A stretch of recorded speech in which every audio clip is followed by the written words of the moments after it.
Good morning students. आज हम क्षितिज भाग 1 का लेसन नंबर 2 लहसा की ओर काल को पढ़ेंगे। यहाँ पर जो है लेखक अपनी तिब्बत की यात्रा के बारे में बता रहा है। इस पाठ में राहुल जी ने अपनी पहली 1929 से लेकर 30 के मध्य की तिब्बत की यात्रा का वर्णन किया है, जो उन्होंने नेपाल के रास्ते से की थी। उस समय भारतीयों को तिब्बत की यात्रा की अनुमति नहीं थी, इसलिए उन्हें यह यात्रा भिखमंगों के भद्दे वेश में करनी पड़ी थी। मतलब कि वो भिखारी के रूप में वहां पे यात्रा की थी उन्होंने। लेखक की यात्रा जब फड़ी कल्लड़पोड़ का रास्ता नहीं बना था, तो नेपाल से तिब्बत जाने का एक ही रास्ता था। इस रास्ते पर भारत के लोगों के साथ नेपाल के लोग भी जाते थे, जो कि व्यापारिक या सैनिक रास्ता था। इसलिए लेखक इसे मुख्य रास्ता बताता है। तिब्बत में जाति पाति छुआछूत नहीं होता, वहां औरतें पर्दा नहीं करती। चोरी की आशंका के कारण भिखमंगों को कोई घर में घुसने नहीं देता, परंतु अपरिचित घरों में घुसकर चाय बनवा सकते हैं। चाय देकर वह उसे पकवा सकते हैं वहां पे घर की सास या फिर बहू से।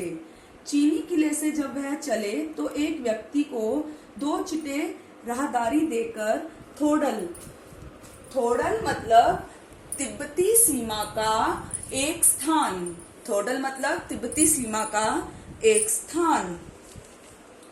थोडल से जो है उन्होंने के पहले के आखिरी गांव में पहुंच गए। यहाँ सुमित एक मंगोली भिक्षु था, जो लेखक का यात्रा के दौरान दोस्त बना था। जो लेखक के दोस्त बनने के कारण उसके साथ ही उसने यात्रा करी उसकी,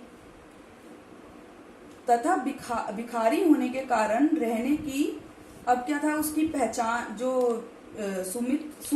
सुमति था, जो वो उसकी पहचान वहां पे थी, क्योंकि वो पहले भी एक बार वहां यात्रा कर चुका था और भिखारी होने के कारण रहने के लिए उन्हें अच्छी जगह मिली। क्योंकि लेखक जो था वो भिखारी के रूप में था, तो वहां उन्हें रहने के लिए अच्छी स्थान मिल गया था। 5 साल बाद वे लोग लौट रहे थे। 5 साल के बाद वो दोबारा आए थे। तब उन्हें एक गरीब की झोपड़ी में ठहरना पड़ा था, क्योंकि वे भिखारी नहीं बल्कि भद्र यात्री के वेश में थे।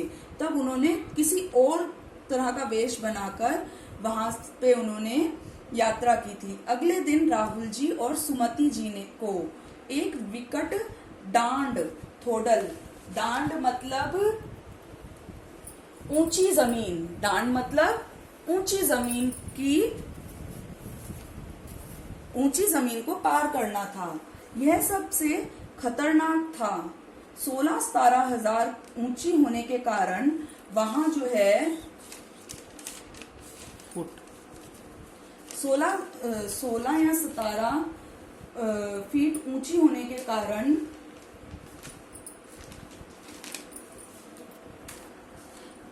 वह दोनों ओर गांव का नामो निशान नहीं था। वहां पर कोई भी गांव नहीं था। डाकुओं के छिपने की जगह व सरकार की नरमी के कारण वहां अक्सर खून हो जाते थे। मतलब कि डाकू होने के कारण वहां पे अक्सर जो है वो उनको लोगों को मारकर उनको लूट लेते थे। वह भिखारी थे, इसलिए उन्हें हत्या का डर नहीं था, बल्कि ऊंचाई का डर था। अगले दिन डांडे की चढ़ाई घोड़े से करने पर उन्हें दक्षिण पूर्व की ओर बिना बर्फ के हरियाली के पहाड़ दिखे। वह उत्तर की ओर कुछ बर्फ थी। उतरते समय लेखक का घोड़ा पीछे होने के कारण बाएं की ओर चला गया।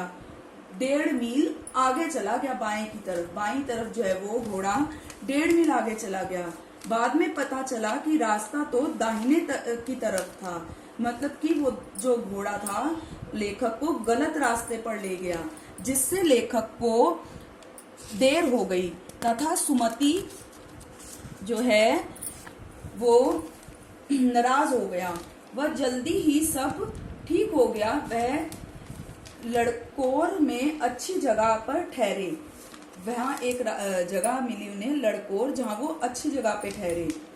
वे आप तिंडरी के मैदान में थे। वे अब कहाँ थे? तिंडरी के मैदान में, जो कि पहाड़ों से घिरा टापू था। वहां आसपास के गांव में सुमति के बहुत से परिचित थे। सुमति के परिचित होने के कारण उसको ये था कि मैं उन सबसे मिलूं, परंतु लेखक ने सुमति को उनसे मिलने का मना कर दिया। लेखक ने कहा कि हमारे पास इतना टाइम नहीं है और जो है तुम ना मिलो, और मैं लहासा जाकर बहुत से पैसे दूंगा तुम्हें अगर तुम उनसे ना मिलो और जल्दी ही हम वहां पहुंचे तो। वे आगे बढ़ने लगे। सुबह यात्रा ना शुरू करने के कारण उन्हें तेज धूप में चलना पड़ा। वे अपना सामान लादे डंडा पकड़कर चल रहे थे। उन्होंने अपना सामान अपनी पीठ पर लाद रखा था और वह डंडा पकड़कर जो है चल रहे थे। सुमति अपने किसी यजमान से मिलने के लिए बहाना करके शेखर विहार की ओर चलने का कहने लगा। अब क्या था, सुमति को याद आया कि शेखर विहार में उसका कोई जानकार रहता है, यजमान रहता है, तो वह उस तरफ को चलने की बात करने लगा। तिब्बत में जागीरों का बड़ा हिस्सा मठों के हाथ में होता है। वहां पे मठ जो है जागीर, मतलब कि जो जमीन जायदाद होती है उसमें सबसे ज्यादा हिस्सा मठों का होता है, तथा छोटी छोटी जागीरों के मालिक जागीरदारों को कुछ खेती खुद करने का हक होता है। कुछ ही खेती उनको मिलती है करने को, जागीरदारों को। लेखक शोकर की खेती के मुखिया भिक्षु नमसे से मिले। वो एक भिक्षु थे जिनका नाम नमसे था, उनसे लेखक मिला। वहां एक अच्छा मंदिर था जिसमें बौद्ध वचन की हस्त से लिखी हुई लिखित 103 पोथियां थी, जिसको लेखक ने पढ़ना शुरू कर दिया।